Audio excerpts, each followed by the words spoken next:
2022 at 7 o'clock p.m. We're here for one purpose, to listen to our professionals on the financial trend monitoring. Take it away. Excellent. Well, first of all, welcome. I have to say it's nice to see everybody in person. I'm not a big fan of Zoom, and it's been a while since we all got in a room together and were able to review some information and interact. So I appreciate everybody coming out tonight. This evening we do have the Board of Selectmen. I just want to be clear who's in the room. We have the school administration and members of the school committee. Over here we have the Appropriations Committee, Board of Selectmen, and the Financial Planning Committee. And then I do want to introduce staff. I'm not sure if you all have met Lisa Trost, our Treasurer Collector. It's her first time out in real world at a meeting, so please be nice to her. Becca Meekins, our Assistant Town Administrator. Most of you know Becca at this point. And of course, Jason Little, our Finance Director. So, as I say each year, this, in my opinion, outside of town meeting, is one of the most important meetings that we have. This is a chance for us, not in the throes of heated budget discussions or debates or concerns, but gives us a chance to meet, review information, and really the whole point here is to set the table for the upcoming fiscal 2024 budget cycle. Now the timing of this meeting, Janice Height was just saying, why do we do this, this so close to the holidays? The reason is this is really the sweet spot for us because we've closed out the prior fiscal year.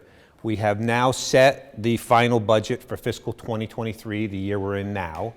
And we are just sending out and beginning compilation of the upcoming fiscal 2024 budget. And usually around this time, we start to get some understanding of where the state may be going, where revenues and the economy in general is headed. So it's our first chance to shake the snow globe and kind of see where we might be headed. So tonight, I got the agenda up here. We're going to just briefly review the prior fiscal year, how we tied things up, because that sort of sets the base for where we're going. We'll talk a little bit about what we know on the FY23 budget. This is the budget that we're almost 6 months through right now. And then we'll move to talking not all of them, but some of the fiscal indicators that are in motion. We've got some good news for you tonight. I think you're going to see a lot of these indicators over the years remain relatively static because these are big issues and it takes a while to turn the boat. And then once you turn the boat, you can't go, all right, well, we got 1 year with positive results. That's not a trend. So we need to see 2, 3, 4 years before we'll say, you know what, this now is moving favorable or sometimes the other direction.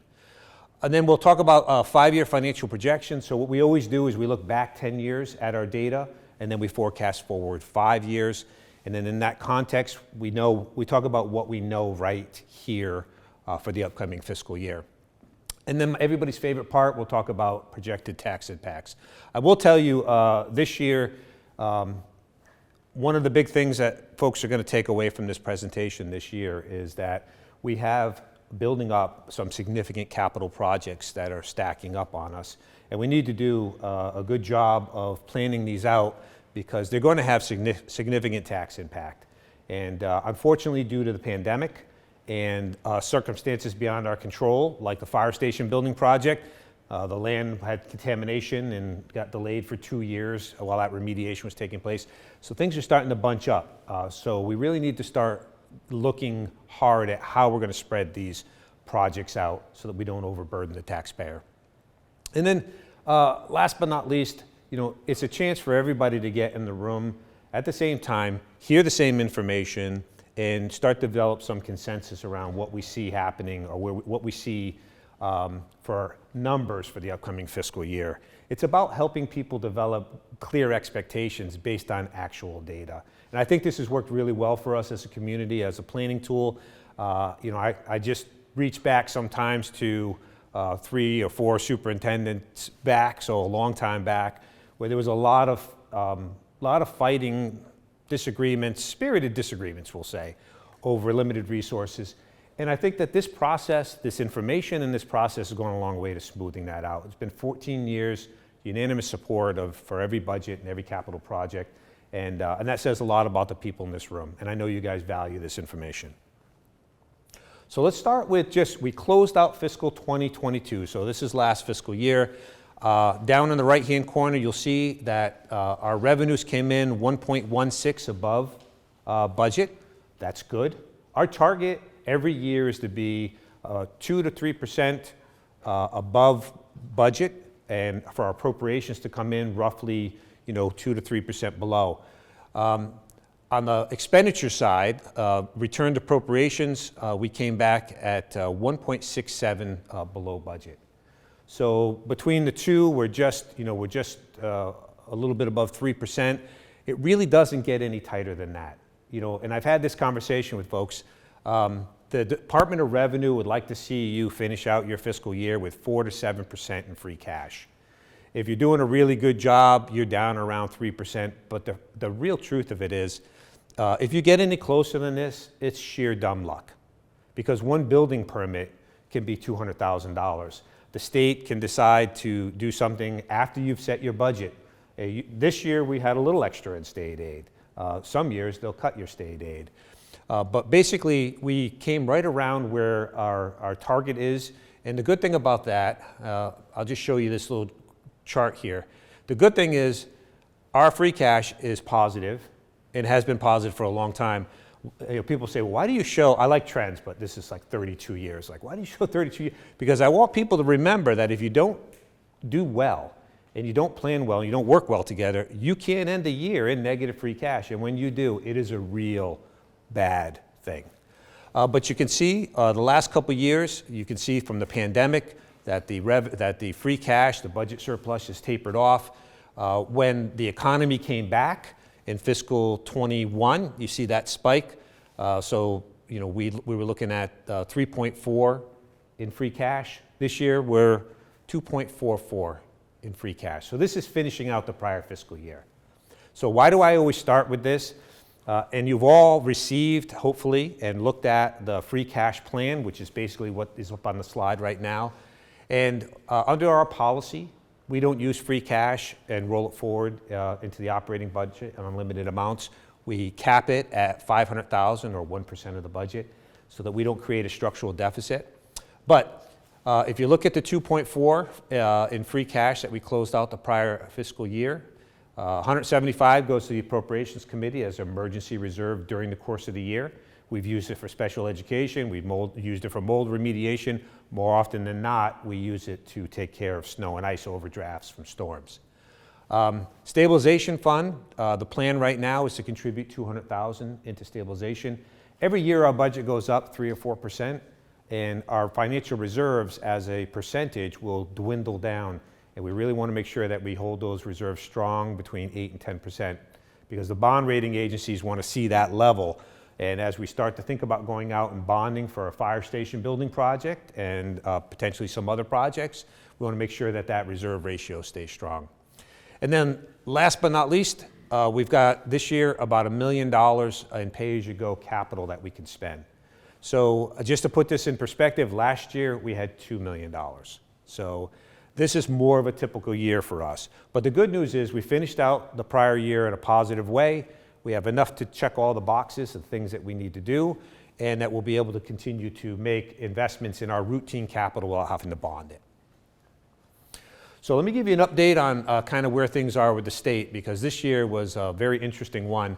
Although it says, so state status update, not so much our state aid, but basically the state's spending plan. If you remember back in June or so, the state, there was a $4 billion economic development package. They actually had earmarked flat dollar amounts where they were going to give unencumbered part of their ARPA funds to every community based on a formula. They had all sorts of things. There was a bond bill in there. Well, what happened was they got to the end and they were looking at the budget surplus, and they finished the year very strong, just like we did. And they ran out of time in the formal session.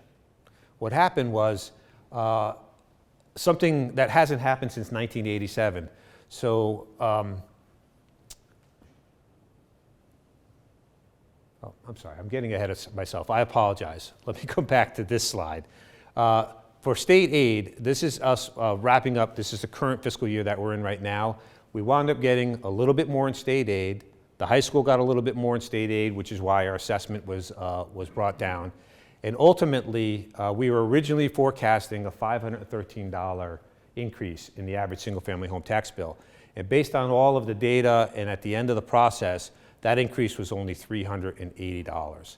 So as we sit here today at the midpoint of the fiscal year, our revenues are on track with our projections, and we don't have any issues that we need to address or report to you this evening. This slide is from the tax classification hearing. It just shows how we went from the original estimate and the things that impacted the tax bill to the dollar amount of $370, which was actually set in November when the tax rate was finally set.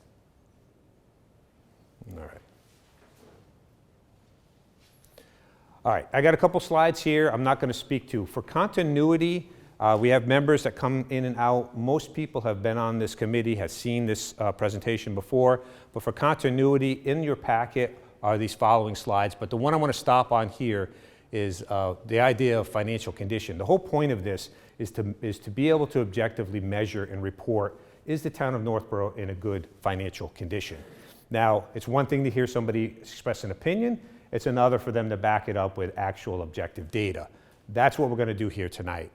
But basically, to be in good financial condition, you need to be able to maintain your current service levels, withstand local disruptions like storms and pandemics and recessions, and meet the demands of natural growth. The whole point, again, is to objectively measure that financial condition. These are the aspects of financial condition. One of the things I'll just mention is we tend to operate in budgetary solvency, where we want to make sure on an annual basis we're balanced.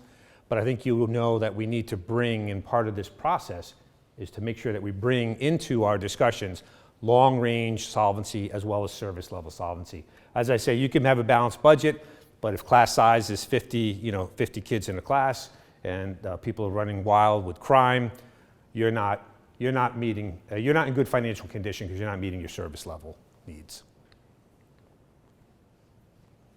Our whole goal here, we want to predict, avert, mitigate, and prevent.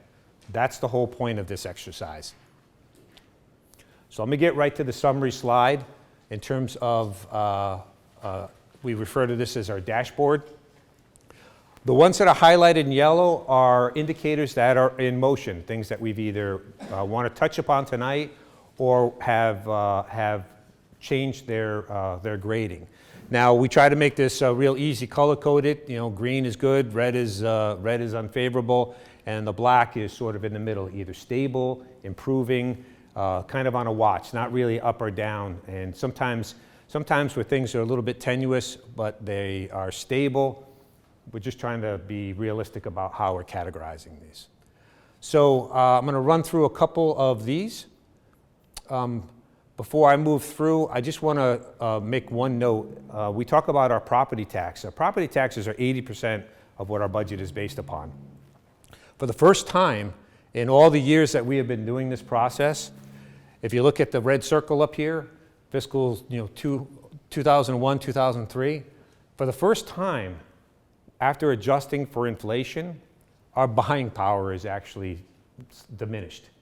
Now, is that a negative trend? No, but if inflation continues to go up, it will clearly have an impact on our budget and our buying capacity.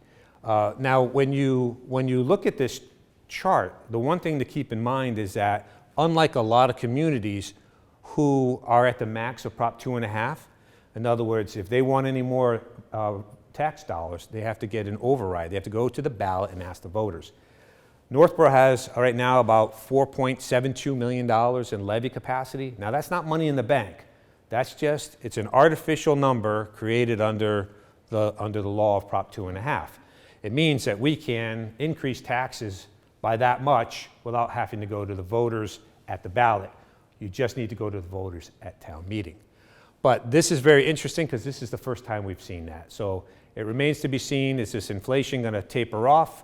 Or is that going to become an issue for us potentially moving forward?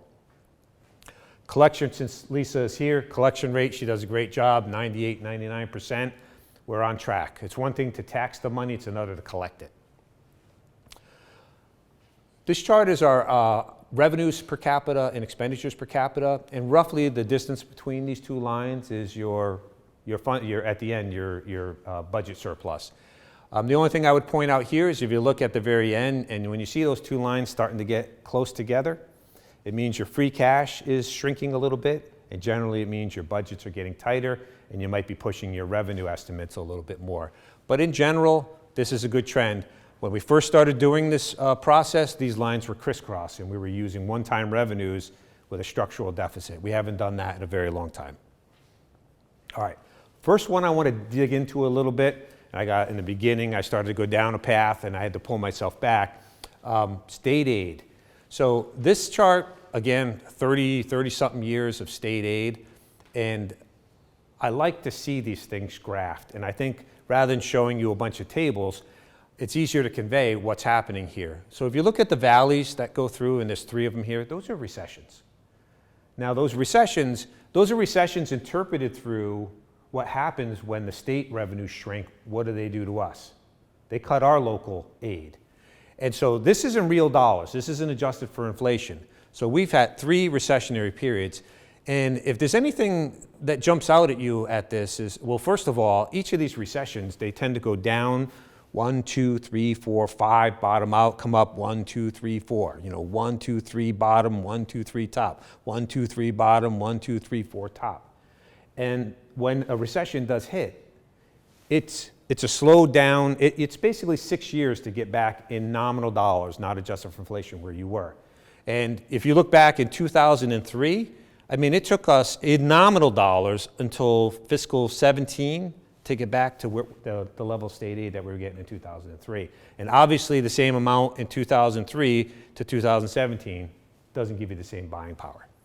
But the other thing to look at on this chart is these last 6 years or so, you can kind of see a pattern of, the ebb and flow of the economy. We were headed into recessionary headwinds. Something like 80% of all economists were predicting a recession when the pandemic hit. What happened was the federal government came in and they washed everything away with massive amounts of aid, CARES, ARPA funding, FEMA, federal emergency money. And so basically, what might have been a recession never happened. But one of the things that, if you're reading the newspapers, is look at this pattern here, right? They're arguing now. I always read the paper like every week. Now it's the real economists I love are the ones that say, it's a 50-50 chance that we might be headed into a recession. I'm like, anybody can do that job, right? But we do always want to be cautious as we talk about what's happening with our revenues, also what is happening in the greater economy, because that is definitely going to come back and hit us through our elastic revenues as well as our state aid. But the last thing I'd point out is from left to right, the last 10 years or so, looks like a positive trend. You all have seen this before. That's in nominal dollars. When we look at state aid in terms of as a percentage of our operating budget, I talked about 2013. It was 13% of our operating budget. Fast forward to today, and it's about 8.4%. If you look at the red circle up here, that's an anomaly. We actually had an increase in state aid in fiscal 2023. The state had record revenues because the economy opened back up again, just like Northborough ended the year with really good free cash. Same thing happened to the state, and they were flush with cash from money they received from the federal government. Don't get used to that. I want to acknowledge it, right? But don't get used to that. We got a little bit more, but again, when you look at a trend, and a trend is this whole chart from left to right, there's a clear trend. One little bump up does not constitute a trend, and I wouldn't see this happening again. But it was nice. It was nice that when they got flush with cash, they shared a little bit with us. All right, this is a slide I was jumping in a little bit ahead of my game here. I wanted to just touch base, talking about state aid looking forward. State aid is the direct aid that we get. That's one thing. But we also get funding through various grant programs and other programs that the legislature and the governor will approve. So now I'm coming back to this. So when they were originally looking at this massive bond bill, and they were trying to pump this through to, again, backfill, it was housing in there, there was all sorts of economic development type infrastructure projects. What happened was they had generated so much excess revenue that it triggered a little known state law, Chapter 62F, that goes back to 1986. The only time it's ever been triggered was, since it was adopted, was 1987. This caught the legislature completely off guard because they had all of this revenue, and then as they had already spent it on paper, they were told, you know what, this little-known law was triggered. It's a 3-year average of the state's wages and salaries is the trigger point.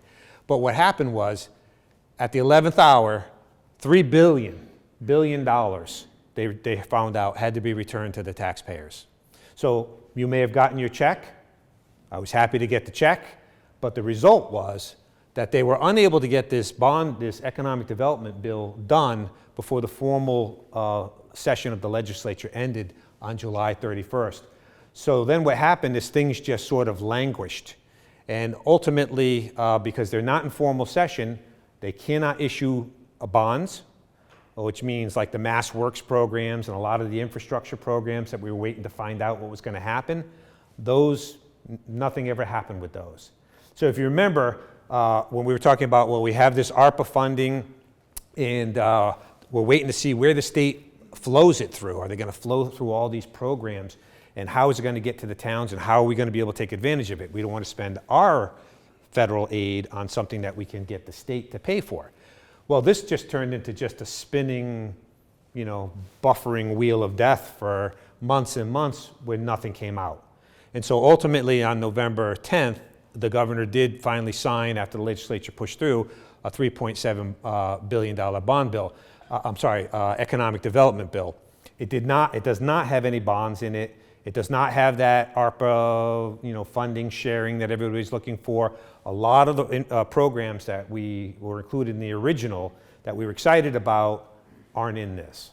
So we're still working our way through. In your handouts is an article regarding this $3.7 billion bill, and on the back of it you can see what was included. Is $50 million for broadband, $304 million for housing programs, $20 million for migrant and refugee programs, $150 million for the Clean Water Trust, and $20 million for community preservation.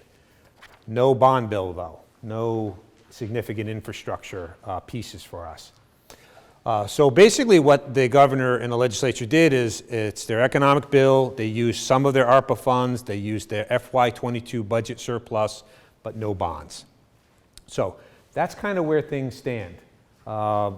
We were hopeful that we were going to see more of the state's federal money flowing through and to us, but right now we're still assessing. There are things that are coming through, but not in the original way that the legislature had intended, because $3 billion had to be returned to the taxpayers. So that's sort of because folks were wondering, like, well, what's happening? What's the state doing with all their ARPA money? When are we going to find out more information? And we just have been spinning around for months and months until this was finally resolved. And again, it doesn't include everything. And then the last bullet here is just in terms of, well, how's the state doing in terms of their collections for the year to date? Right now, they're about 5.7 above benchmark. That's a positive thing because it means that their revenues are doing well. So, we should see some increase in state aid, but as I'll caution you every year, we won't see the same level that their revenues go up. We'll see something significantly less. So let's look at what do we know for fiscal aid from the state for fiscal 2023. Again, a unique year because we have a new governor. With the new governor coming in, typically the new governor's budget, their initial budget has to be produced the third Wednesday in January, right? That's our first peek at what the state aid to the towns in the Chapter 70 funds and to the high school. That's our first chance to see what that looks like. That's a long process. After that, it goes through the House and the Senate, Conference Committee, and then ultimately to the governor. But we're not even going to see those numbers until March 1st.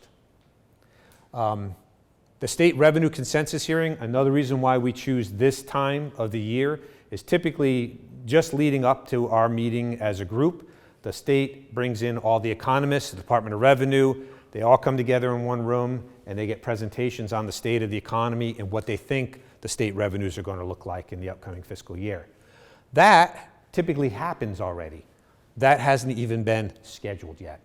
So the long and short of it is, we'll go with our historic 1% in state aid, knowing that it might be 1.5%. Typically, between what we budget and what we get is like 35 or 40,000, something like that. So in terms of this evening, I'm not planning on or forecasting anything above a 1%, which is historically what we would normally see. Hopefully we can get a little bit more, but the bottom line is the budget isn't going to be done before the start of the before our town meeting, and it won't be done before the start of our actual fiscal year. So we're going to be flying without a whole lot of information over the next couple of months. So when you don't have information, you look at your historic trends and you approach it conservatively. As I always say, at the end of the process, when we go to set the tax rate in the final budget in November, any state aid that comes in above what we estimated just reduces the tax impact. And I've yet to hear anybody complain about that. We get as close as we can. We want to be conservative. We want it to come in above, not under, but when it does, we'll use it to reduce the taxes. And the last point, I make this every year, state aid is not a mathematical exercise. The state revenues can go up 10%. We're still going to see 1%. One of the big reasons for that is that the state is implementing the Student Opportunity Act, and this is a multi-billion-dollar program designed to divert discretionary additional revenues towards low-income school districts. We are not one of those low-income school districts, which is why we aren't seeing much in the way of new state aid. Other districts are seeing significant additional revenues. We have not, and we will not. So that's just the reality. And you can understand why, but one thing we're lobbying the state through the Mass Municipal Association to go from $30 minimum aid to $100 per student. That would help districts like us who do need some help, but recognizing we're not going to get the same level of help as a low-income district. All right. Economic growth revenues. This one is one that we have upgraded. This was unfavorable and uncertain. We've changed that status to stable. This is positive. So economic growth revenues, these are elastic revenues that move with the economy. So building permits, motor vehicle excise, hotel, meals. So when the economy is going well, these tend to grow. When the economy shrinks, first thing people cut back on and going out to eat, remodeling your kitchen, buying a new car, those types of things. So, as you look at this trend, I really was looking at the data closely before tonight, and you go back to like 2015, and as a percentage of our revenues, it was 7.5, then 7.2, then 7.4, then 7.2, then 7.5, and then 20 is the pandemic, so that you kind of got to toss aside, and then 7.5, 7.2. I'd say that's pretty stable. Now, the reason for the stable/uncertain is the big piece of it is, we don't know, are we heading into a recession? We don't know. But then in a longer term, we do know that we're approaching build out as a community. So another aspect of these economic growth revenues is new growth. So these are new tax revenues that we get when someone comes in and builds a 100,000 square foot facility or builds new houses or things of that nature. We know that long term, as we approach build out and we don't have the land available, we know that those revenues are going to drop off. So they'll be stable, but they may drop off a little bit. But the good news is, as far as the pandemic is concerned, that impact, we're mostly back from that. Let me touch upon a couple of things. So our local receipts, which is a lot of our economic growth revenues, last year, or the current fiscal year, 2023, we budgeted at $4.2 million. For 2024, we've reduced that estimate to $4 million. And there's a real simple reason for that. Those of you who've been around a long time, you know that we had a legal settlement with the town of Southborough over the high school building project. And it's hard to believe. It seems like it was just yesterday we were having these negotiating meetings with representatives from Southborough and wound up in court, unfortunately. But the town of Northborough did prevail, and it was a $1.7 million settlement plus interest paid out over 8 years, and believe it or not, fiscal 2023 is the last year. So out of our local receipts, we're going to lose, $230,000. So that's just something that we knew was coming, and it is what it is. As far as some of the other economic-driven revenues, meals taxes are back. We're back to pre-pandemic levels. Thank you for going out to eat. Those revenues are looking good. Our hotel tax, we have 2 hotels in Northborough. There's a Counter Lodge and a Motel 6. Motel 6 has been offline almost the entire previous fiscal year, and as of today, I don't see them coming back online. So you can kind of see now, it's sort of a mixed bag. Meals is up, hotels is down.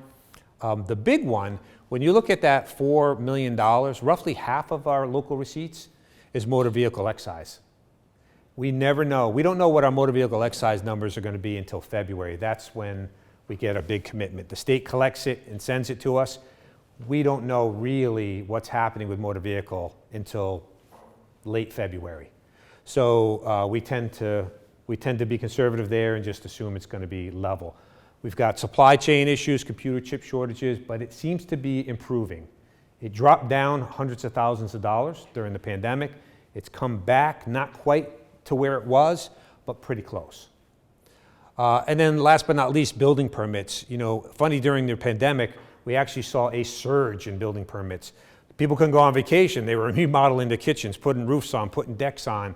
And we saw about 1 million square feet over a couple years of economic development on Bartlett Street. So all those building permits fed in. So we're seeing the building permits sort of drop back to more historic levels. So see, these things it's not like everything goes up or everything goes down. Everything's moving around, but by and large, local receipts are stable, and we believe they're going to be solid for us moving into the next fiscal year, barring anything crazy from happening. Okay.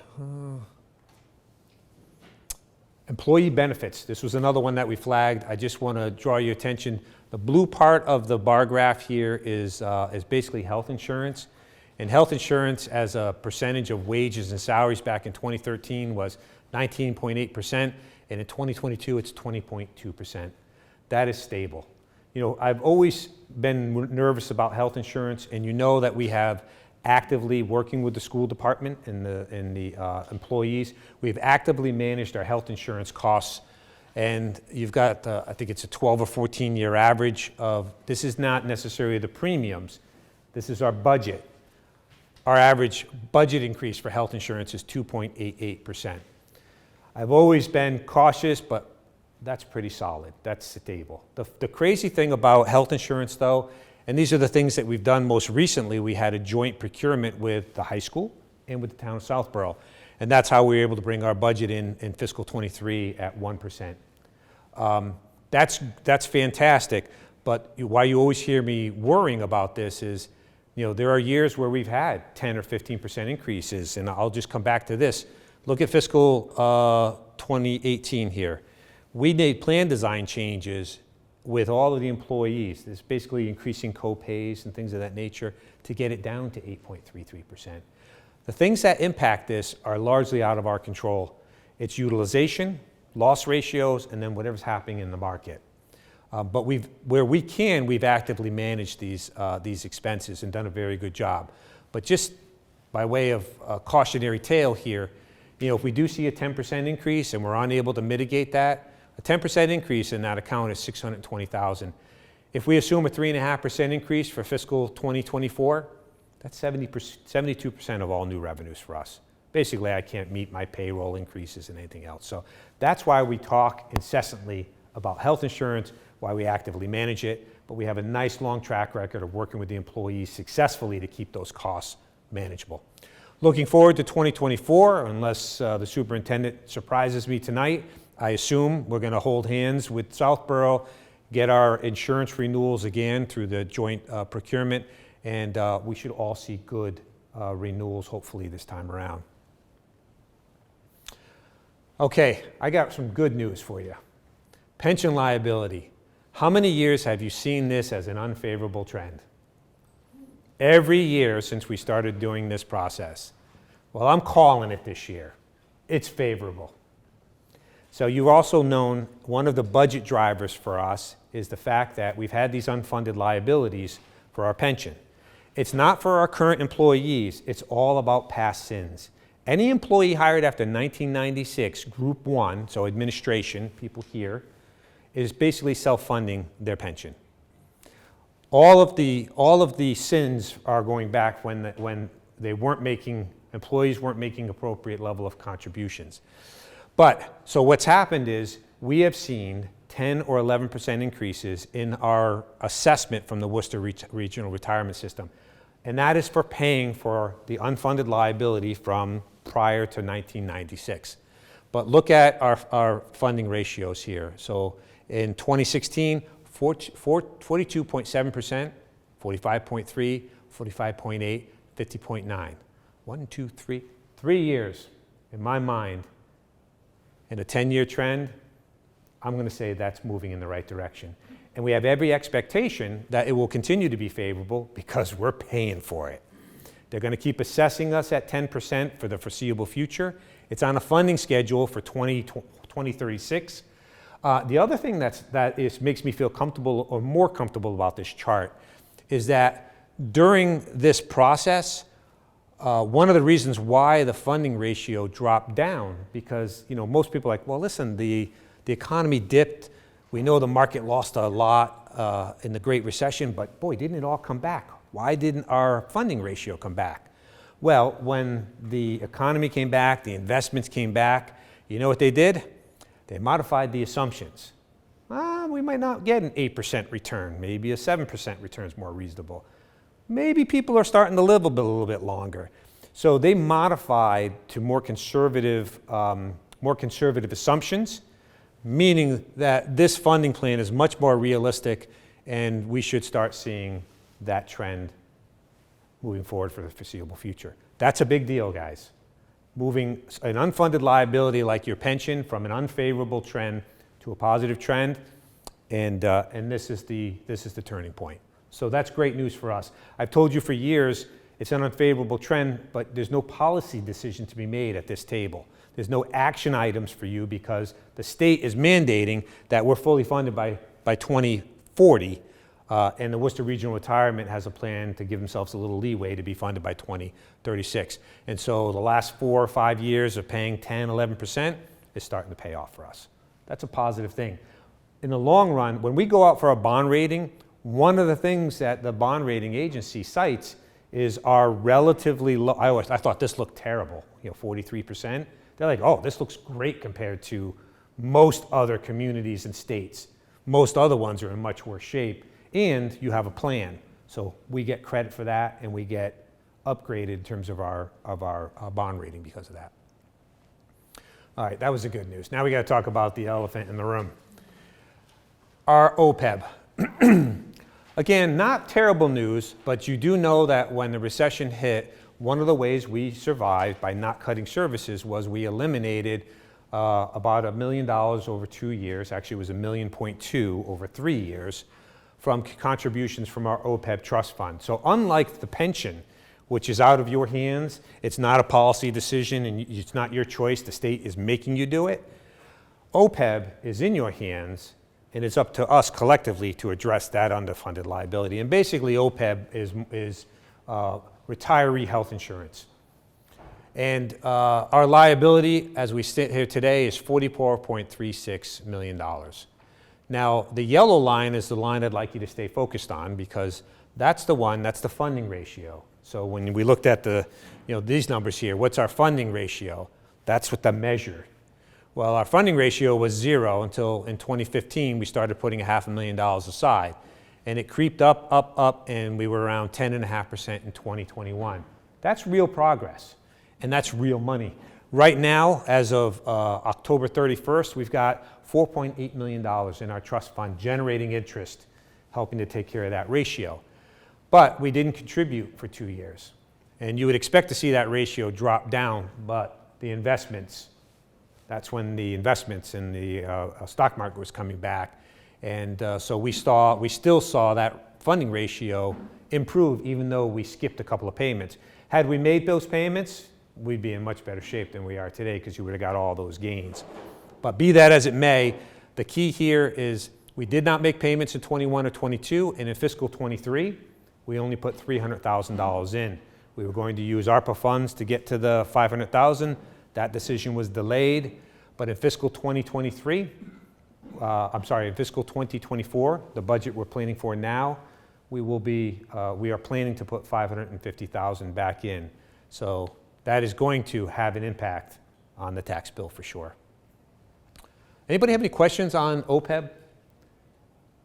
That's it was nice that we had a place to go that didn't impact services. In an ideal world, I really would like to see us make up that $1 million. The reality is, if we're not going to make it up using ARPA or some other means right now, what we'll need to do is funding forward, we're going to need to increase. Instead of 550, we'll have to then increase it to 600, 625, 650 in order to get back and make up some of that time. It is somewhat of an artificial target though, because unlike pension, nobody's telling us when we have to be funded, but obviously we want to keep on track. At a minimum, $500,000. Ideally, we should be putting close to $1 million aside every year, $1 million, $1.2 million. But just like they say when you meet with a financial advisor and you say, I can't afford to put what I should put away for retirement, and they say, then put away what you can and increase it when you can. That's our philosophy on OPEB. Debt service, we're good. Our debt service is actually below our policy. We generally want to see it between 5 and 10%.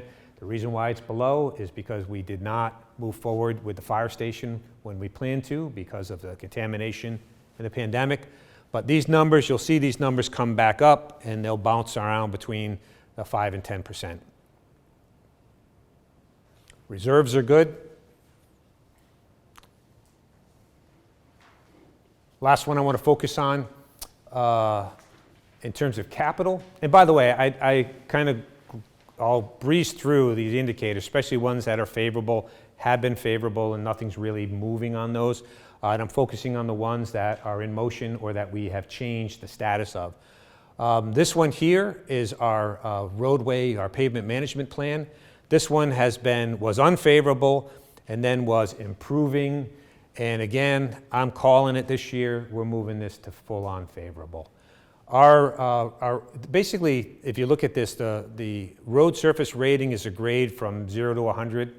And overall, this number is the average of all of our roadways. So just like you think, if you look back in 2014, a 71, well, you're a C student, right? Maybe a C minus student. The goal is to be closer to a B. You want to be ideally in the 80s. Just to give you a point of reference, Disneyland standard, they want to have an average of 85 for their paved surfaces, and Disney is pretty much perfect, right? There's always something that they're working on. But the issue here is we were putting $1.1 million aside, and we were making great progress. And then as we started to develop and dig deeper into our infrastructure needs, we found a number of large culverts, small bridges, that needed to be replaced. And so we started diverting. We did the Church Street culvert, we did the Otis Street culvert, we did Fisher Street, we did Lincoln Street. Most recently, we did Ridge Road. There's Davis. So these are, big projects that cost way more than you would think to put a pipe under the road.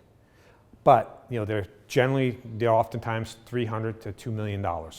So we had to divert some of our ongoing roadway money to take care of those culverts.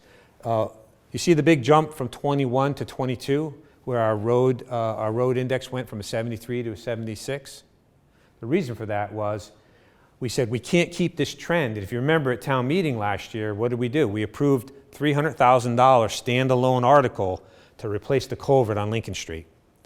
And because we did that, we were able to get back on track for putting the money into our roadways. Now, if we continue with the 1.1 million, as you go over time, that's been our target for a long time, the buying power will shrink, right? But if you stay on that target, we're on an upward trajectory. But there's a couple of caveats. One of the things that we're going to work on for you next year, each year we try to add a little something, a measure. This is roadways. This is not sidewalks. We just completed an inventory, an assessment, a master assessment of all the sidewalks in town.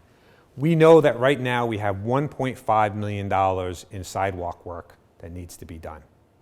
Now, we also have joined the Complete Streets grant program at the state level, and that's about fixing some sidewalks, but building new sidewalks and connecting sidewalks.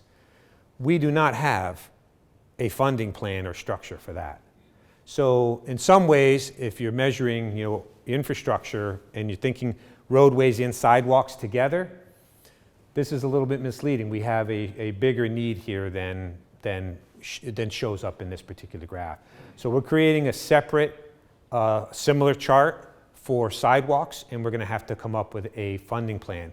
It can be raised in the tax levy. It can be a bond issuance. Some portion will be grant funding. That's why we joined the Complete Streets program. So there's $500,000 of funding over 5 years that we can obtain through that program. Board of Selectmen approved the policy. On Monday night, the Board of Selectmen will actually be taking up the top 25 prioritization list of projects that we'll be seeking grant funding for under the Complete Streets. But the bottom line is, this is good news, but when we look at overall, and this chart here is overall the investments that we're making. This is probably a better one.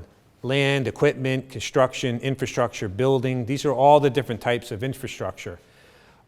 We know we're good on our equipment. Our buildings are in pretty decent shape. The infrastructure piece of it, the roadways, and then drilling down into sidewalks, we know this is going to be an issue for us moving forward. We're focusing on downtown. We're focusing on sidewalks around the schools, as we should, and that's, I think, what you're going to see coming forward. But we do not have, we got $1.1 million every year. This is a dedicated funding plan that we have stuck to for years. We do not have anything like that for sidewalks. All right, wrapping up the indicators. You can see here, we got a lot of things that are favorable. Our personnel costs, employee benefits, we're calling stable. We've changed the roadway pavement management to favorable. We've changed the pension liability to favorable. There's not much we can do about state aid other than to be cautious. Don't assume you're going to get a big increase in state aid, because when it doesn't materialize, you're going to have to cut programs and services. Other post-employment, we're going to try to get back on track to the old funding schedule, which is inadequate, but that's a step in the right direction. So overall, I would say, based on these objective measures, Northborough is in good financial condition. A couple of things in our favor. We've got a very strong tax base, and we've got good diversification. We don't have one big employer that if they go under, the town's in terrible shape.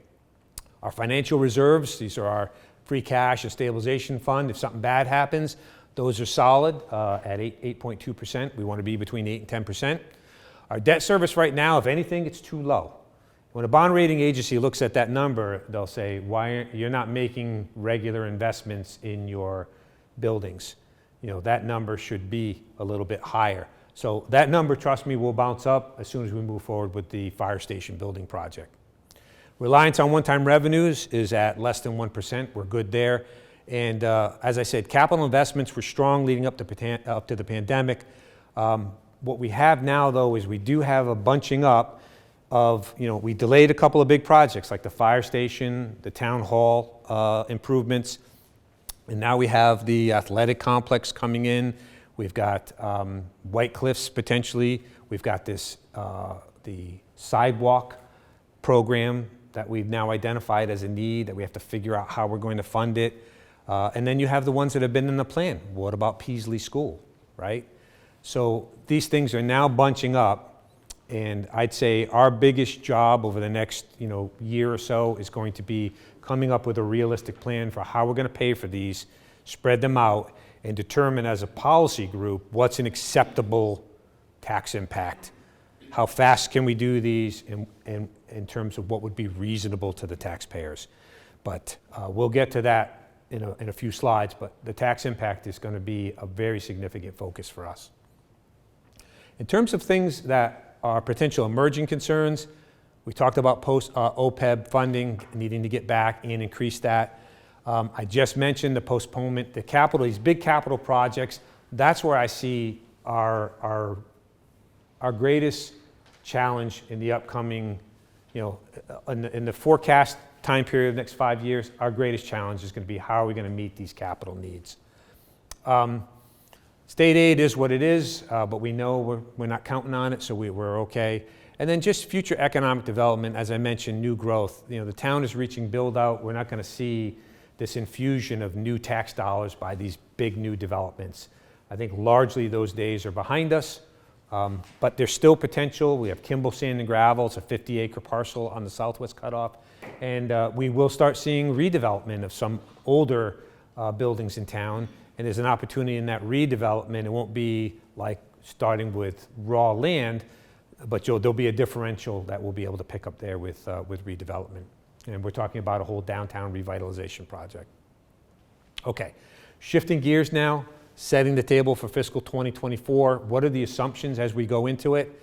Well, one is that tax increase is going to include another $250,000 to get that OPEB back up. In the base budget in fiscal 23 is $300,000. We got to get it back up. State aid, we're assuming 1%. We talked about that at great length. We know we're losing that settlement money from Southborough in fiscal 2024.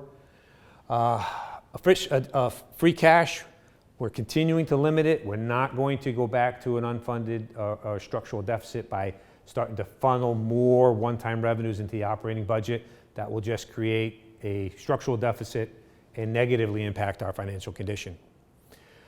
These are preliminary numbers at this stage, just Jason modeling these. Given the increases that I've seen for our electric bill, we just went out for a new aggregation contract. We got hundreds of thousands of dollars of additional electrical costs, fuel costs, a lot of pressure on labor expenses. So right now we're modeling a 3.5% increase for fiscal 2024. When we talk about and look at the tax impact, we'll see is that something that seems reasonable to you folks, because the superintendent and I are going to need some sort of a sense of what's our target moving forward. I always point out that when we model these, there's no Enron accounting in here. We're not putting any gimmicks in or pushing expenses off to make the numbers look better. So I'm going to shift gears now to the last portion, which we're going to talk about our financial projections. I guess, does anybody have any questions about anything that I've covered so far, or the assumptions about what we think we're going to be looking at for fiscal 2024? Yes, George. You mentioned with the pension fund that it's going to be fully funded by 2036, kind of there was a hard stop in 2040. With OPEB, is there a date that you're looking at that the OPEB liability would be fully funded? That's a great question. So there is no legal deadline, but our funding plan is predicated on when we pay off that extra pension liability, we're going to take that money and shift it and put it towards OPEB. Now, I won't be here when that happens, because that's 2036. Some of you might still be living in town, but that's the plan. And that's going to require, again, discussions and actual appropriations. And if you do that, then you'll start seeing that unfunded liability dropping off pretty quickly. I hesitate. These are based on actuarial assumptions, and it's such a long horizon. It drives me crazy when you look back at that. When you look back at that number, our OPEB liability when we first started measuring it was $90 million. Then we got it down to $28 million. Now it's 44. Part of it was I watched these numbers jump up, and I'm like, hold on, we're putting money aside. How can our liability be going up so much? Well, guess what happened? Just like the pension, the actuary said, you know what? People are living longer. Medical costs are going up at a higher rate, so they changed the assumption. So it's like it's a moving target. I think the important thing is that you have a plan, a rough plan, and that if you reevaluate it every couple of years, you'll get a sense of, are you on target to where you think you want to be. But basically, I think you're looking at roughly a similar time frame, but likely OPEB will drag out afterwards because we're going to divert the extra money that we're using to pay down the pension liability to OPEB. And by the way, that's what every town is doing. Most towns, if they're self-funded with their pension, and they talk to the actuaries, they say, we're throwing all of our money at this one, and when that's paid off, we're going to throw all the money at that instead of just, it's kind of like you got multiple credit cards, and if you pay the minimum payment all around, you feel like you don't make any progress, get rid of one, get rid of one, get rid of one. And that's pretty much what everybody is doing. And that's what the bond rating agencies want to see you do. Any other questions? I know I'm moving through a lot of this quickly, but again, I'm trying to hit the high points of the things that are worth talking about, and the things that are stable, we don't need to spend too much time on. So in terms of financial projections, we're going to, again, now we've looked back 5 years, we've told you what the assumptions are for what we know right now, and now we're going to say, based on those assumptions and those trends, what does the next 5 years look like? And then we'll talk a little bit about the future tax impact. And I just want to stress, these are very preliminary numbers.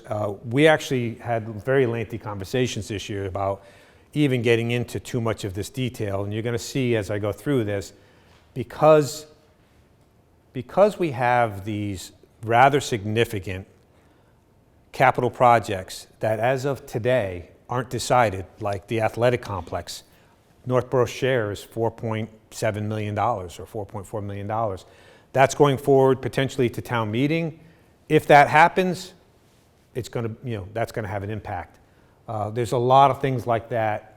I'd say the numbers in the operating basis are good, but the real variable that's going to swing our tax impact numbers and our tax bills is going to be these capital projects. And we don't have decisions on probably 4 or 5 of them that are in motion right now. All right. So in terms of these projections, we always use a revenue-driven model in that, again, unlike many communities, we have levy capacity. So the exercise in Northborough is a little bit different than you'd see in our neighboring communities. Most neighboring communities say, this is what I have for taxes. Under Prop 2.5, I increase it by 2.5. This is my new limit. We have levy capacity. So it is our discretion, our collective discretion.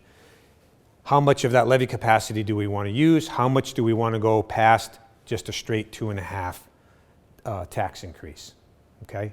Again, we don't need to go to the voters. We do need to go to town meeting, though.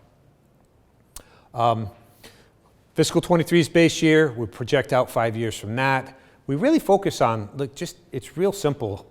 95% of our budget is based on taxes, state aid, and motor vehicle excise.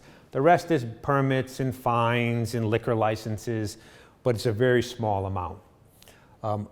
So when I talk about like this revenue-driven model, and I talk about why did we just choose 3.5%, it's based on what we're trying to do is protect the current level of services, and then deal with if there's a strong need somewhere on a marginal basis to deal with that need. But we're trying to maintain the current level of services. And when you see that we can't, right now, to maintain our current level of services, we need more than just a Prop 2.5 increase. We need to dig into that levy capacity a little bit. That's one of the reasons why it's there. And we've talked about this for the last 5 years. And based on a number of things that have happened, including the pandemic, we have forestalled that need for probably 4 years. All right, so here are our assumptions. New growth, we know that we're not going to get $92 million or $70 million in new growth. So new growth, we're estimating at $40 million for the upcoming year. And we figure moving forward, we're going to be looking at something more along the lines of $30 million. And we looked at those charts when we did the tax classification hearing, and you can see the new growth charts. When we don't have a big project, that's about what we can expect in a typical year. People remodeling, a couple of projects coming in, about $30 million. The second bullet, or arrow under that first bullet, existing unused levy capacity is available. I'm making that assumption, that we're going to dig into that levy capacity to the extent necessary to maintain our services over the next 5 years. State aid, we know isn't going to do much for us.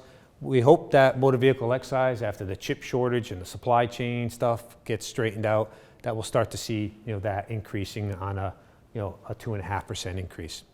And the big thing is, again, we're not playing any games. We're adhering to our policies. We're maintaining reserves. We're continuing to invest in capital. So those are all ways that that people can extend their budgets, right? If you stop, just think about your personal life. You want to have more discretionary income?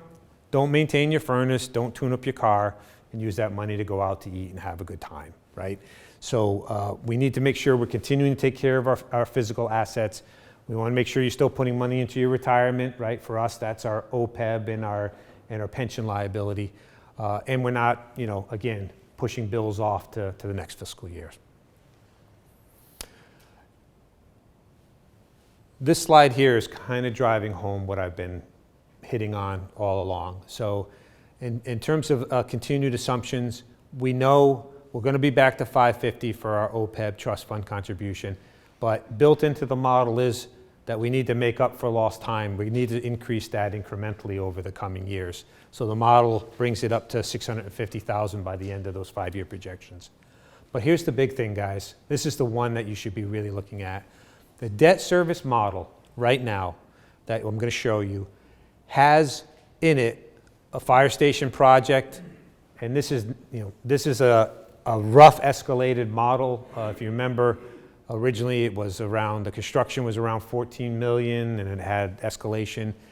We've seen 10% escalation. It's all over the place. And we are just beginning the process of that design. The committee's getting together. They're going to start meeting the first thing, the beginning of the year. But for modeling purposes, I think that's a realistic number. I hope it's less. It may be more. We know if we do not use ARPA funding for the Proctor School roof, we're going to have to issue debt for it this year. That project cannot wait. Same thing, and we'll need to issue debt for that fire engine and a DPW tight tank. That's a DEP compliance issue. We also have seen brought forward from the high school school committee and the administration the athletic complex. That's a $7.82 million project. Under the regional agreement, we'd be responsible for 61% of that, which is $4.7 million. That right there could add something in the neighborhood, if it's financed for 10 years, $700,000 to our debt service line. And then in terms of Peaslee, based on the draft capital improvement plan that I'm working through with the superintendent now, in the out year we have the feasibility study, but these numbers do not, and I need to stress this, do not include the construction of Peaslee. That number, I couldn't even fathom a guess where that is. Lincoln Elementary School, its sister school, it's almost identical footprint and design. That was $25 million in 2015. We've escalated it 3 or 4%. We're carrying $30 million, but we haven't escalated it based on what's happened over the last couple of years, because honestly, it's far enough out that the number, I'd just be making the number up, frankly. But for modeling purposes, that feasibility study is in there, but the construction is not. Look at this little red box over here. These are the projects that are not included in this model right now. Town offices, we know that we may move back to 4 West Main Street, or we may remodel, but we need to do something. That feasibility study is ready to get rolling. We have a whole master plan that was completed, and out of that came 2 top priorities that this community wants to see. One is a downtown master plan and a whole downtown, multi-phase downtown revitalization. Millions and millions of dollars over multiple phases, some of which we will be able to get grant funding for, but not all. That process is underway now. We don't know what those phases are. We don't know how much they're going to be. We have rough ballpark estimates, but they're millions of dollars to redesign, redo downtown. Again, that is just a process that's underway. In fact, they're meeting to get an update on where that project is tonight in another building. But those, because I don't know what those are, I can't just make up numbers and throw them into the plan. The second top priority that came out of the master plan is the desire to fix the broken sidewalks we have, to build new sidewalks, and to modify our hardscape through the Complete Streets program to include bike lanes and multimodal transportation and handicapped ADA accessibility, all those things. And again, the master plan is a vision, and out of that vision, we decide as a community through the implementation committee, what are the top priorities.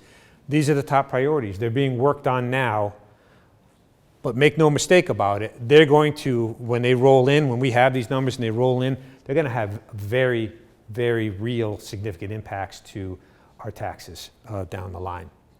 So again, we're modeling right now a 3.5% increase for the K-8 schools, the high school assessment, not their budget, but the assessment, and general government. Yes. Yeah, that's based on again, the number for the Algonquin Regional Assessment will be what it is based on our enrollment bouncing around. Sort of the informal approach has been the high school budget will go up comparable to what the K-8 schools and the general government will go. The assessment is going to go where the enrollment goes. So we had years where our assessment went up 8 or 9%. And then we had last year where we saw a negative, actually. So, but I got to plug something in. And knowing right now that the enrollments are sort of in a slack tide, they're not swinging either way for the upcoming year, a little bit more towards Northborough. That's why we model 3%. Assabet based on some things that we know that's happening in their budget in our upcoming assessment and talking to the superintendent. That's why that number is reflective of that. We try to be realistic. I wouldn't carry, a 3% when I knew our assessment for the high school was going to be much higher than that. We tried to model the actual numbers. All right. You don't need to read the details. This is how those assumptions play out in terms of the increase is in the budgets that we just discussed. And again, 3.5%, modeling those out. The debt for the projects that we talked about, the Lincoln Street building project debt that we are still carrying, the Proctor School roof, Peasley School renovation. This is just the feasibility study. You start to see some portion in the out year for a potential building project. And then look, the fire station debt is significant. $25 million project, unlike the library building project and unlike every school building project we've ever done. There's no state program to help you with a fire station. So you might have the high school was a $60 million project. The town's share of it was only about $14 million by the time the state took care of half of it.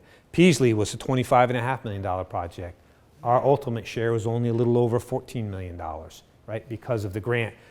There is no grant for a fire station. There's no grant for there's no state program for general municipal buildings. One of the things that the Board of Selectmen, through their legislative priorities, is lobbying for is there is a filing of a bill to create a program like that. Everybody's in favor of it, but nobody can figure out how to pay for it. So until there's a funding source, it's really an empty promise. But we're still talking about that. And then you come down, you can see the OPEB going from 550 to 650, stabilization fund contributions, and the other things that we typically include. Revenue projections, again, are based on the assumptions that we just talked about. And then the line to look at is the highlighted yellow line. This is our unused levy capacity. So right now we have $4.72 million in available levy capacity. Based on the 2024 budget and the assumptions that I just outlined to you, that levy capacity would drop down to about $4.36 million. This is to sustain our current level of services. So, one of the reasons why we look at these numbers the way we do, the schools, I'm in negotiations with my unions now, the town side. We've settled with 2 unions for a 2% wage increase. And we are still in negotiations with 2 other unions. And part of this type of exercise is to show that in order for us to maintain our current level of services and give a 2% wage increase, we need more than a Prop 2.5 increase. We need to eat into levy capacity.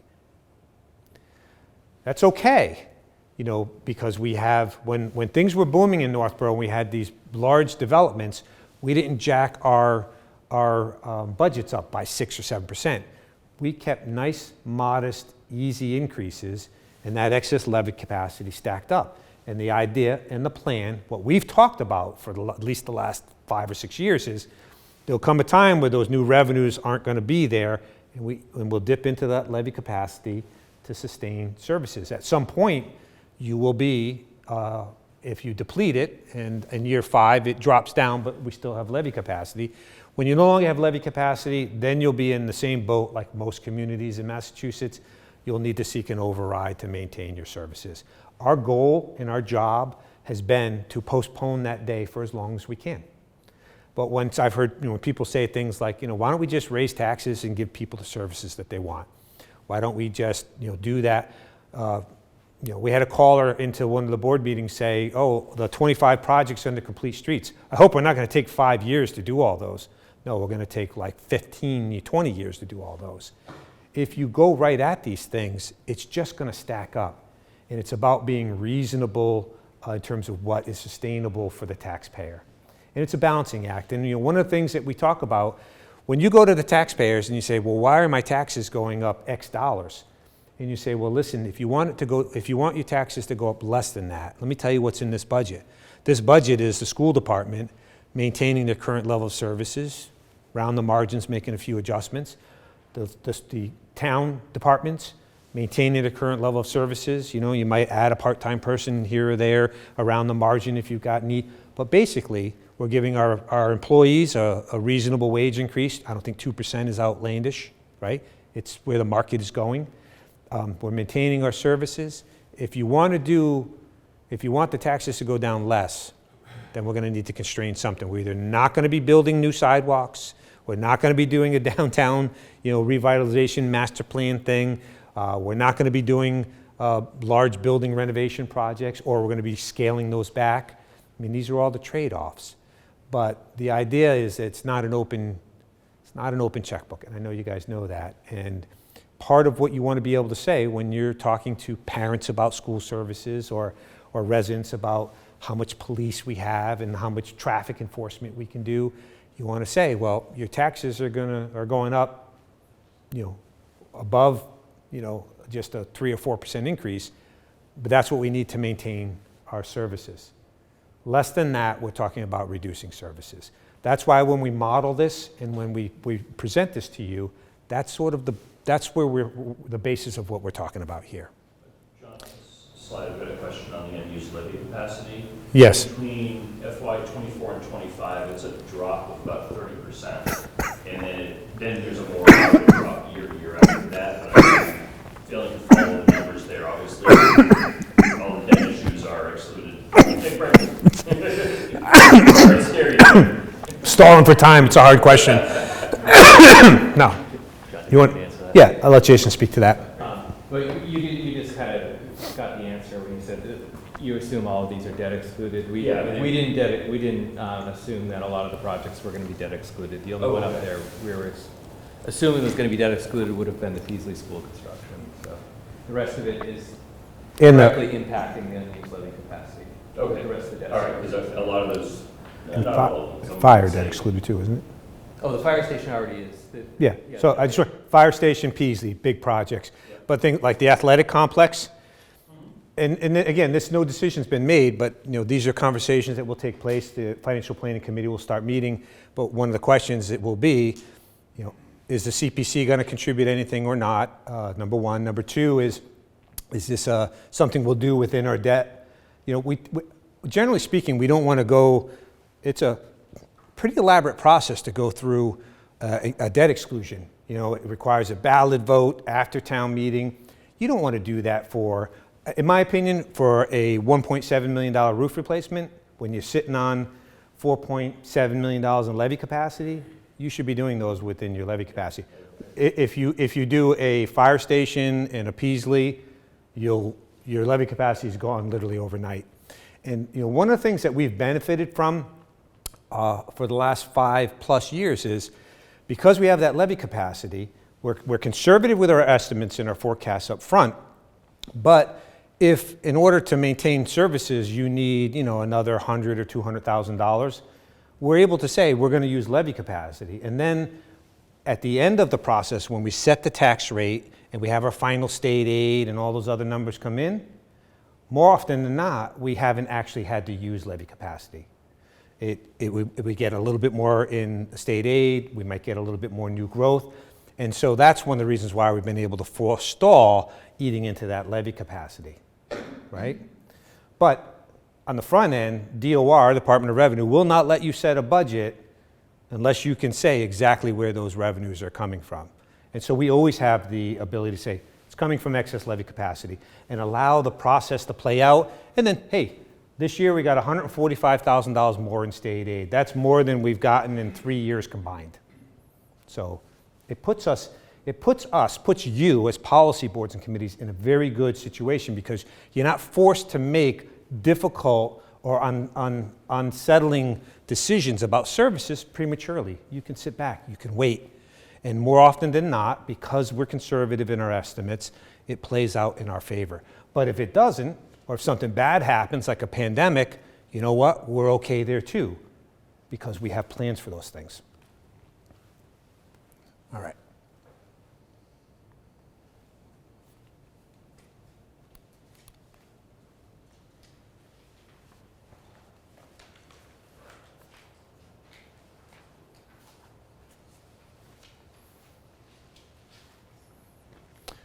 Okay, let's get to the slide I built up all the drama around. This is the projected tax impact. I want you to keep in mind, so it's just based on this model, and this is an incomplete model, and it is a preliminary model. We have to make a bunch of assumptions. We're assuming that the Proctor roof is going to be bonded. We're assuming that the athletic complex is going through. We're assuming we're buying the fire engine and those things, all subject to either Board of Selectmen and/or town meeting approval. But as you look at, and for fiscal 2024, right now, based on these assumptions, the average single-family tax bill would go up about $459. If you look at fiscal 2025, that's when the fire station debt would kick in, and you're looking at $993 tax impact. And you continue to look through, it's $400-500 tax impacts. That does not include those projects we talked about. It does not include Peasley construction, which is probably somewhere in the neighborhood of 35 to 40 million or more. It does not include Town Hall renovation project. It does not include sidewalks. It does not include the downtown master plan. Add those in, or any variation of those, these numbers are going to be somewhere between the $500 and potentially $1,000 mark. This is why this is good information because it allows you to look, now. You want to know this now so that you don't wind up with these very high tax bills. If you go into it knowing, and everybody's in support of this, and you feel comfortable bringing this to the taxpayers and taxpayers support it, that's okay. Our neighboring communities, some of them, I won't name them, but they routinely have $800, $900, $1,200 tax increases on an annual basis. Historically, that has not been Northborough. So when you look back from 2023 going back to fiscal 2012, the average single-family home increase is $224. Now, when we look at the forecast and we look forward, we're looking more at a $500 to $600 tax impact. That will go up or down based on decisions that are made. One of the things, and again, this is for discussion, the board, there is ARPA funding. If we use that to take some of these projects off the table, it helps to drop these numbers down, create capacity. If we don't and we bond them, right now the model assumes that we're bonding this the Proctor roof and the new fire engine and the DPW. That could change. So that's why I'm saying these are very preliminary. As we go through this process and we have these discussions, decisions need to be made, but in the next few weeks we need to make some of these decisions so that we can decide where we're going. Regardless, these days, probably not likely to see, and it's not just Northborough. Look around what's happening. everybody's feeling the same things. You know, state, if you're a fairly well-off community like Northborough, you're in the 1 to 1.5% increase in state aid, right? Your budget's going up, so it's shifting to the taxes.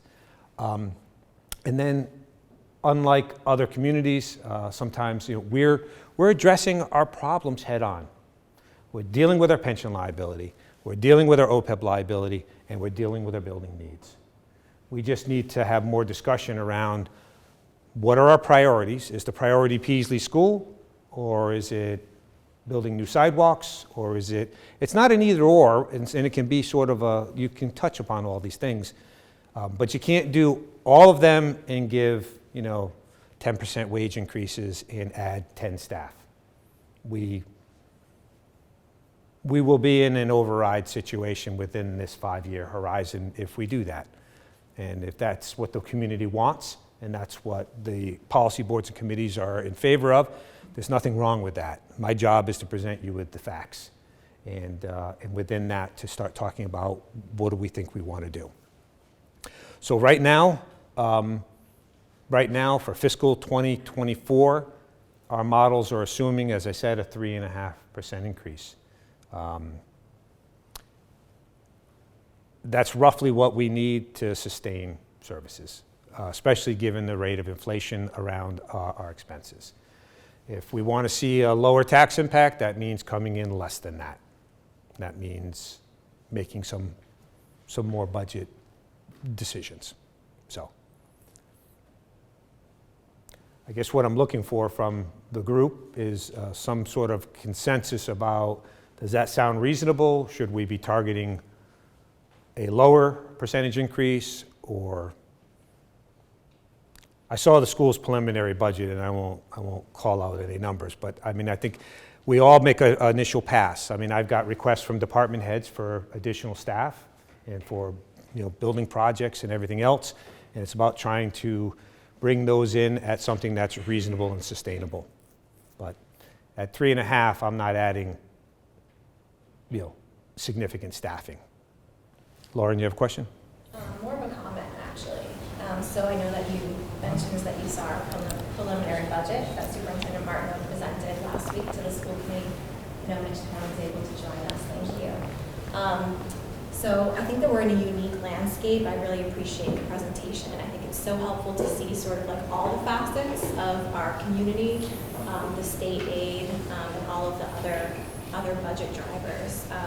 One thing that Superintendent Martineau presented was that our budget, at a level services budget, comes in at 11% increase, which is startling, and not really something that we've seen in the past few years.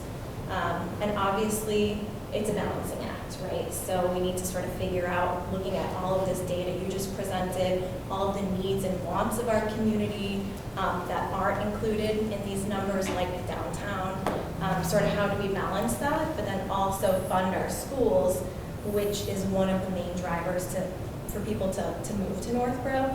So I guess looking at, these projected tax bills, knowing that for a level services budget right now, we're looking at 11%, Becky Pellegrino and her team, I know are sort of working their magic, but it's not that easy to bring a budget down from 11%.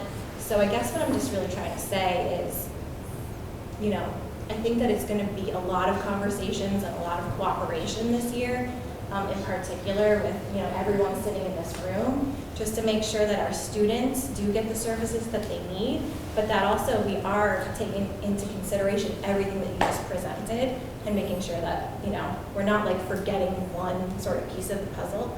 So I feel like you do such a good job of presenting the data. Sometimes it's like, oh, we're good, you sort of walk away from this presentation like we're in a good situation. But I think, like as a school committee member, I don't quite feel like that yet. I don't think we're out of the woods. So I just sort of want to let everyone understand, at least from my perspective. And I appreciate those comments, I do. I didn't mention that to put anybody on the spot. If I showed you the budget request from the people sitting in the back row there, from public safety chiefs or from the DBW director, I'm looking at similar increases. But if we all bring in an 11% budget of what we would like to have, we know what it's going to look like. So lots of conversations. This is the first, this is the first pass at trying to get some information out there, so people can kind of see all the pieces and how they start to fit together. But I think it's really important that people understand that to maintain services, we're looking at, a certain budget impact or tax impact. And then we have a lot of things that we'd like to do. It's just about balancing all of this. And just so we're clear, there's no right or wrong. And we're in an enviable position because we have managed ourselves so well over the years that we have that levy capacity to do that. So the thing to ask is, would I be willing to go to the ballot for an override for whatever it is that's needed? And there are times when we've done it. We went to the ballot for an override in 2003, 2007, 2009 for schools, and they were supported. But again, we're just having a conversation, and it's helpful. I always like when I'm sitting down in negotiations, I'm not creating presentations to skew or to create look, let me show you the lint in my pockets. I don't have anything to give you. I want them to see the data. And you see the data. If there's something that there's a question on, we want to talk about it.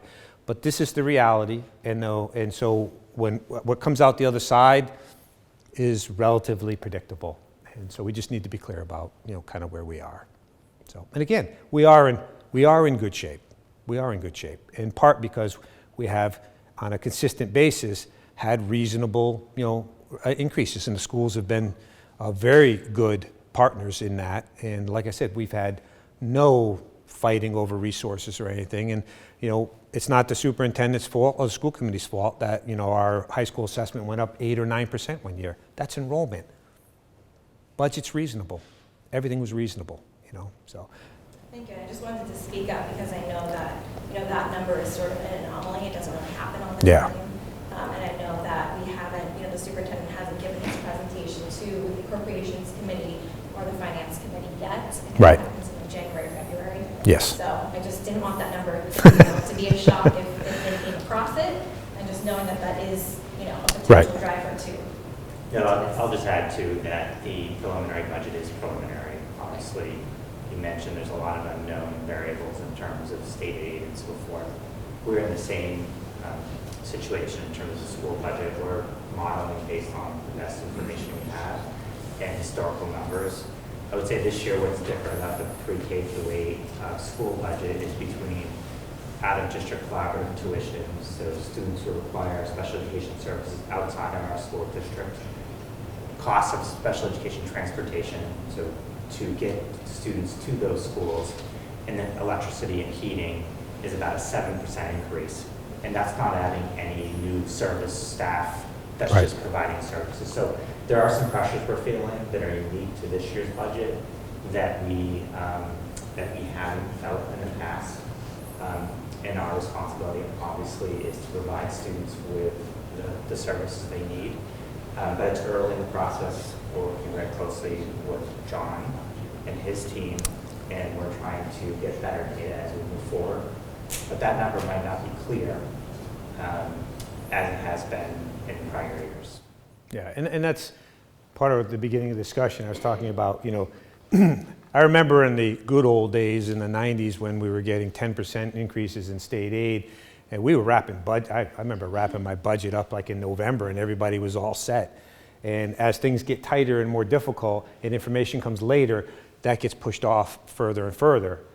So we don't know what our state aid is. We're not going to have even a glimpse until March of that. We don't know what our health insurance numbers are. Those are running behind.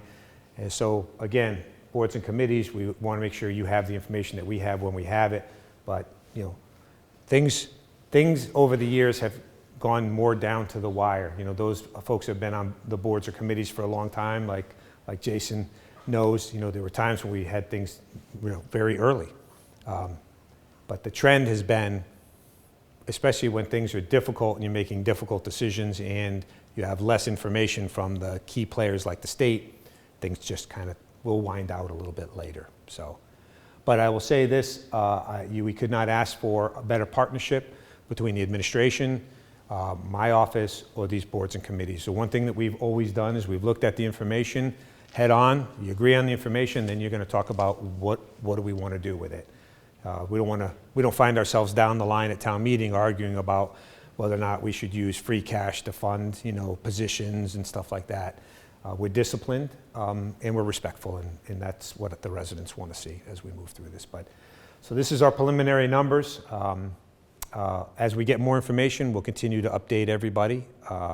If there's any questions after this, I'm happy to talk with anybody, or if there's any, through the chair, if there's any other questions on the presentation tonight. If not, I'm just going to wrap up. Financial projections, so basically as I said, we're trying to maintain current staffing level of services. We are drawing down that levy capacity over this forecast. We're looking at 5 to 11% increases in taxes just based on the projects that we know.